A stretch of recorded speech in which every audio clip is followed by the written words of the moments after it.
तो hello friends, हम आ चुके हैं अपनी एक नई वीडियो में। इस वीडियो में हम सिटी पैलेस के बारे में बात करने वाले हैं। आपने हमारे चैनल वर्ल्ड डीके को अभी तक सब्सक्राइब नहीं किया है तो हमारे चैनल को सब्सक्राइब कर दें और नोटिफिकेशन ऑल पर सेट कर दें। हम इसी तरह की वीडियो आप तक लाते रहते हैं। तो चलिए हम शुरू करते हैं। सिटी पैलेस उदयपुर, इसके बारे में आप जानते ही होंगे। तो राजस्थान के मेवाड़ के क्षेत्र में और सिसोदिया शासकों की राजधानी रहा उदयपुर शहर जो है वो अरावली पर्वतमाला से घिरा हुआ है और वो शानदार और राजस्थान के सबसे खूबसूरत शहरों में से एक माना जाता है। उदयपुर के चारों तरफ जो पर्वतमाला है वह सदियों से बाहरी आक्रमणों से हमें बचाती रही है। अरावली पर्वतमाला इस शहर को प्राकृतिक रूप से समृद्ध और खूबसूरत भी बनाती है। पूरे विश्व में उदयपुर एक बहुत ही प्रसिद्ध पर्यटक स्थल है और इस शहर के आसपास मौजूद कृत्रिम और प्राकृतिक झीलों और तालाबों की वजह से इस शहर को झीलों की नगरी के नाम से भी जाना जाता है। लेकिन उदयपुर सिर्फ यहाँ स्थित झीलों और प्राकृतिक वातावरण की वजह से ही प्रसिद्ध नहीं है। यहाँ के सिसोदिया राजपूत वंश के शासकों और यहाँ सदियों से रहने वाले भील, मीणा, पटेल और राजपूत जाति के लोगों द्वारा मेवाड़ की रक्षा हेतु दिए गए बलिदान की वजह से भी यह शहर बहुत ज़्यादा प्रसिद्ध है। महाराणा उदयसिंह द्वितीय द्वारा 1559 में स्थापित उदयपुर शहर के सभी शासकों का अधिकतम समय मुगल आक्रमणकारियों से मेवाड़ की रक्षा हेतु युद्ध करने में ही बीता है। उदयपुर के सभी शासकों में से सबसे प्रमुख नाम महाराणा प्रताप का नाम आता है। उदयपुर के अधिकांश महलों और भवनों का निर्माण में कई वर्ष लग गए, लेकिन कभी भी एक बार में निर्माण कार्य किसी भी शासक द्वारा पूरा नहीं किया गया।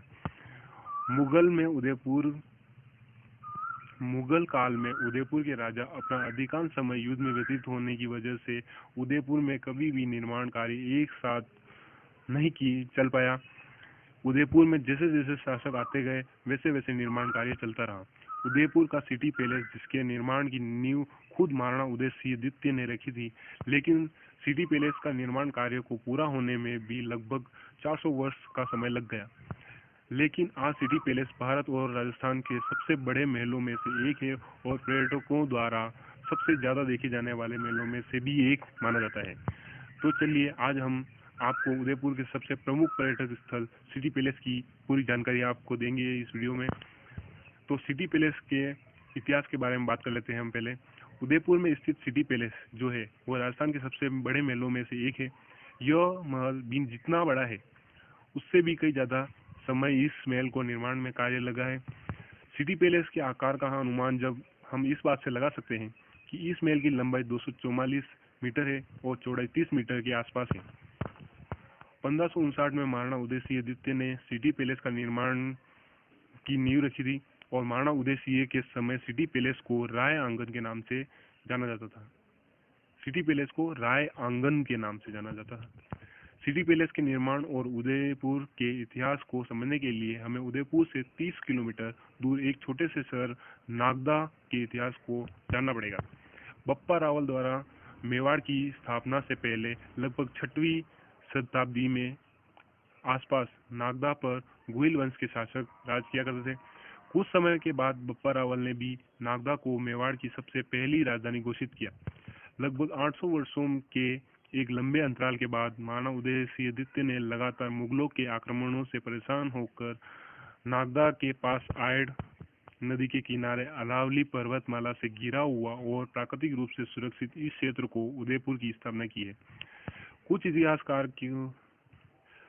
इतिहासकारों के अनुसार सिटी पैलेस के निर्माण से पहले महाराणा उदयसिंह ने 1553 में इस स्थान के पास एक ऊंची चोटी पर मोती महल का निर्माण करवाया था। मोती महल के निर्माण के कुछ वर्षों बाद उन्होंने 1559 में सिटी पैलेस प्रताप के पास मेवाड़ की सत्ता हाथ में आई। महाराणा प्रताप के जीवन का अधिकांश समय मुगलों के हाथों मेवाड़ स्वतंत्र करवाने की में बीत गया था। अपनी मृत्यु से पहले महाराणा प्रताप ने मेवाड़ के अधिकांश भूभाग पर वापस अधिकार कर लिया था। महाराणा उदयसिंह द्वितीय के बाद उदयपुर में जितने भी सिसोदिया वंश के राजा आए उन्होंने अपने अपने तरीके से सिटी पैलेस में निर्माण का कार्य करवाना जारी रखा।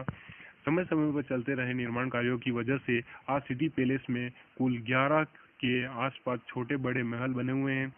सिसोदिया वंश के राजाओं की पीढ़ियां आती रही और पीढ़ियां जाती रही। सिटी पैलेस का निर्माण कार्य भी चलता रहा। इस प्रकार कुल सिसोदिया राजपूत वंश की 22 पीढ़ियों के सहयोग से सिटी पैलेस के निर्माण को पूरा कराने में 400 वर्षों का समय लग गया। सिटी पैलेस की वास्तुकला, इसकी जो वास्तुकला है उसके बारे में थोड़ी बात कर लेते हैं। हिंदू और राजपूत वास्तुशैली में निर्मित उदयपुर का सिटी पैलेस भारत के सबसे सुंदर महलों में से एक ही पैलेस के निर्माण का कार्य लगभग 400 वर्षों का एक बहुत ही लंबा समय लगने के कारण इस महल में अलग अलग समय से जुड़ी हुई वास्तुकला देखने को मिलती है। सिटी पैलेस के निर्माण में मुख्य रूप से संगमरमर और ग्रेनाइट का उपयोग किया गया है। महल के अंदर निर्मित कक्षों में कांच के टुकड़ों का बहुत ही सुंदर तरीके से उपयोग किया गया है।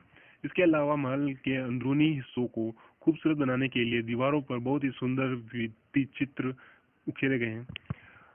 महल में कई स्थानों को खूबसूरत दिखाने के लिए चांदी का भी उपयोग किया गया है। उस समय सिटी पैलेस में आयोजित किया जाने वाले कार्यक्रमों को देखने के लिए महल से बाहर की तरफ कई बालकनी भी बनाई गई थी। इन बालकनी से आज भी उदयपुर शहर के बहुत विहंगम दृश्य दिखाई देते हैं। सुरक्षा की दृष्टि से और दुश्मनों के आक्रमणों से बचने के लिए महल के गलियारे में बहुत सारी बुलबुलियां भी बनी हुई है।